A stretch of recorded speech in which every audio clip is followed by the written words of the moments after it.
Greetings, everybody.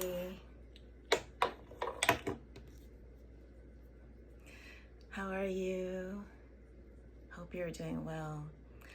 So today, I woke up with wanting to speak about a particular subject, and the subject at hand was solitude and loneliness and the difference between the two.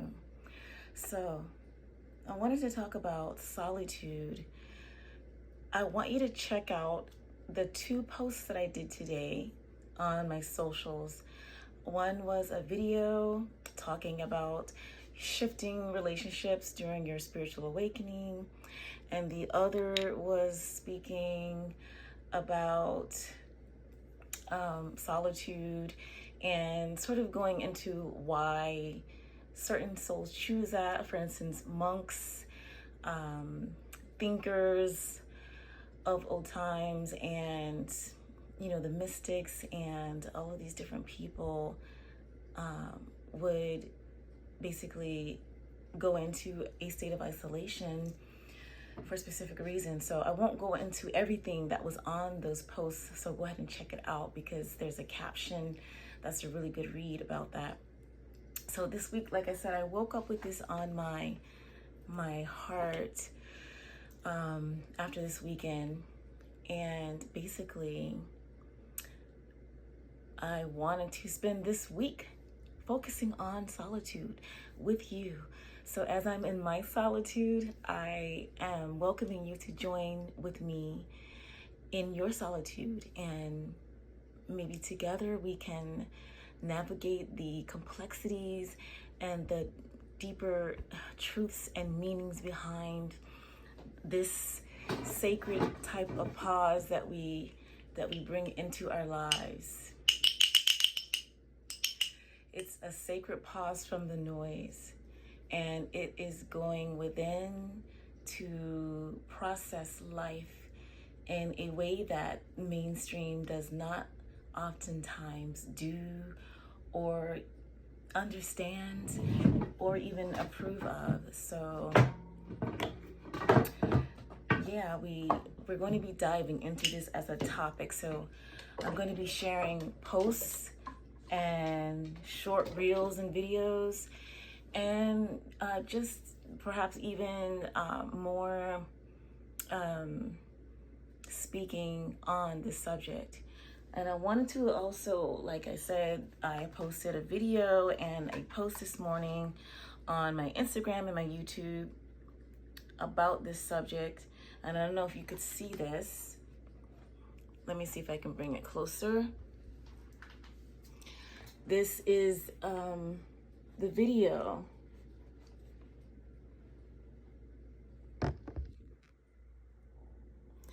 And this video is on the Joyful Healer channel, and it is a very good indigenous wisdom teaching on the great knowing and the great alone, as told by an elder called No Eyes, who is now in the ancestral realm, and she spoke a lot on indigenous knowledge, the wisdom teachings when it came to herbology, for the study of the stars and the cosmos, the natural world here as we live on this beautiful planet, and a lot of the older traditional teachings. So I really love that book. So I share some insight on that video. So if you want to go to that on my YouTube channel, you can check that out now, as well as the posts that I posted in the community post area on my YouTube as well. So yeah, we're gonna go into this. What does it mean to you? I want to know, what does solitude mean to you? And is there a difference between solitude and loneliness? And if so, how does that play out in your life? And some believe that loneliness is a result of, it's a feeling that's a result of the ego, and that solitude is sometimes it's a choice, and sometimes we are thrown into it. And then we have to recognize it for what it is. It is a sacred pause. And what do sacred pauses ask us for? They ask us to examine they ask us to go inwards, to examine what it is that we need in order to move forward. So we access guidance through stillness. And it's not about rejecting other people or being antisocial. It's really about connecting deeper with oneself and with others. Because if you're connecting with others who reciprocate your energy, who are on the same vibrational wavelength of understanding, so to speak, then you will feel the connections deeper, more supportive than just empty conversation with people who really don't understand what you're about or what you're talking of. So we're digging into that, and also knowing that sometimes when we're in solitude, we're human still, at least temporarily, and we do go through feelings of uncertainty and feeling low and down, and our vibration sort of like going down.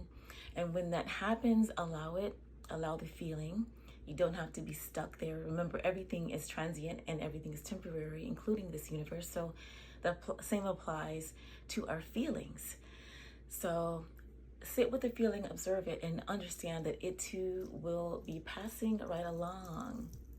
And then you can begin to absorb what it is that you're being taught from whatever moments that have passed. So, you know, times get challenging and it's not easy navigating the density of this planet. But we have each other. And so when we think of solitude, it doesn't necessarily have to equal loneliness or being alone. Because we always have our inner selves, our higher selves, our guides, angels, our ancestors. We have tight-knit circles of people who understand and get us and support and love us with willing reciprocation and authentic love. So that's a blessing, isn't it? So if you even have even a few people like that in your life, then that's a blessing. So yes, join me this week as we dig into the topics of solitude and also how it pertains to our spiritual elevation and ascension. If you like the content that I just shared, please subscribe, click like, share it with other people who you feel might benefit from the information or the vibration. And I would appreciate that so very much in building positive community. You can follow me for Indigenous wisdom teachings, Afro-Indigenous and holistic living, and much, much more. I am much more than what I just mentioned, but I invite you to come and get to know what my energy, my vibration is about during a journey together in this thing and within this collective. So I thank you again for joining me. Don't forget to turn your notifications on, and then you'll know when I upload new videos. I'm also available in the South Florida area for in-person Indigenous style energy medicine for individuals, couples, small groups, for retreats, for learning opportunities, for music collaboration and writing collaboration, all of that jazz. Reach out. This creative soul is here, and I am interested in connecting with aligned tribe.